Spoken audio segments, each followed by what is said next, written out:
Hello everyone, সবাই কেমন আছো? আশা করি সবাই খুব ভালো আছো। তো অনেক দিন পর আরেকটি ব্লগ নিয়ে চলে আসলাম। তো আশা করি তোমাদের ভালো লাগবে। তো দিনটা ছিল মকর সংক্রান্তির আগের দিন। আমাদের যেহেতু সংক্রান্তির আগের দিনই পিঠে পুলি বানানো হয়, তো ভাবলাম একবারে ঠাকুরকেও দিয়ে দেবো। তো সেই জন্য বেশ রান্নাঘরে চলে আসলাম সকাল সকাল। বানাবো দুধ পুলি। তো তার জন্যই নারকেলের পুরটা আগে বানিয়ে নিয়েছিলাম। আর এই যে এটা হচ্ছে চালের গুঁড়ি। চালের গুঁড়িটাকেও এই যে নিয়ে নিয়েছি। আর শাশুড়িকে বসিয়ে দিয়েছি পুলি বানানোর জন্য। আমি অতটা ভালো পুলি পাকাতে পারি না, তো ওটা শাশুড়ি মায়েরই কাজ, ওটা শাশুড়ি মাই করছে। এদিকে বসিয়ে দিয়ে আমি চললাম আমার কাজে, কারণ আমার ডিউটি হচ্ছে এই যে রান্না বান্না। খুব বেশি কিছু কিন্তু করব না আজকে। তো খিচুড়ি করব, তো তার সাথে একটা চচ্চড়ি করব। তো তার জন্য এই যে সবজিগুলো এখন কেটে নিচ্ছি। ছোট থেকে আজ পর্যন্ত মায়ের হাতের পিঠে খেয়ে এসেছি।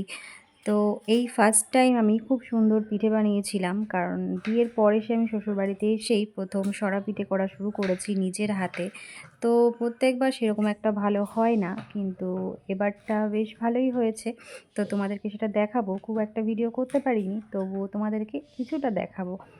তো চলো, এই যে এখন সবজিগুলো তো আমার কাটা পুরো রেডি হয়ে গেল। আর এই যে এদিকে দুধ জাল দিয়ে নিচ্ছি। তো দুধ পুলি হবে যেহেতু, আর এদিকে এই যে পুলি পুরো রেডি একদম। তো এখন এগুলোকে দেব দুধের মধ্যে। তো ব্যাস, এটা এবার ফুটতে থাকুক। তো দুধ পুলি কে কে ভালোবাসো অবশ্যই কমেন্ট বক্সে জানিও। এটা কিন্তু আমারও খুব ফেভারিট। ঠিক আছে, তো আজকে পায়েস করছি না, পায়েসের জায়গায় এটাই হচ্ছে আজকে, শুধু দুধ পুলি। আর কয়টা সরা পিঠে করবো, ওটা তো করতেই হয় মকর সংক্রান্তিতে।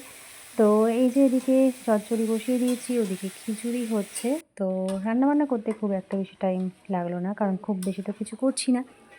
তো এই যে সবশেষে একদম রেডি হয়ে গেছে আমাদের মিক্স ভেজ। আজকে ভোগে কী কী হচ্ছে তো সেটা তোমাদেরকে দেখাচ্ছি। চলো তাহলে দেখে নাও কী কী আজকে ভোগের জন্য রান্না হচ্ছে। দেখো, এখানটাতে খিচুড়ির জন্য ডাল চাল আর সেদ্ধ হয়ে গেছে সবটা। এবার শুধু মশলাপাতি অ্যাড করবো। আর এই যে এখানে গাজর ভাজা। আর এই দেখো ফুলকপিগুলো খিচুড়ির মধ্যে দেবো, এইগুলো দেবো।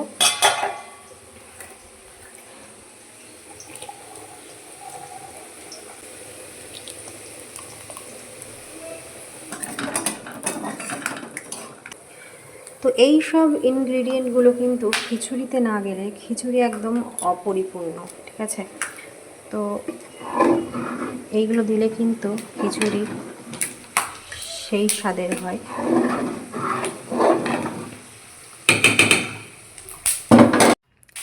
আর আর কি হচ্ছে সেগুলো তোমাদেরকে দেখালামই। পিঠে হচ্ছে দুধ পুলি, আর হচ্ছে যে সরা পিঠে করব।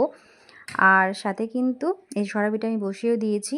আর হচ্ছে এদিকে দুধ পুলিরই কিছুটা দুধ আমি এখানে তুলে রেখেছি।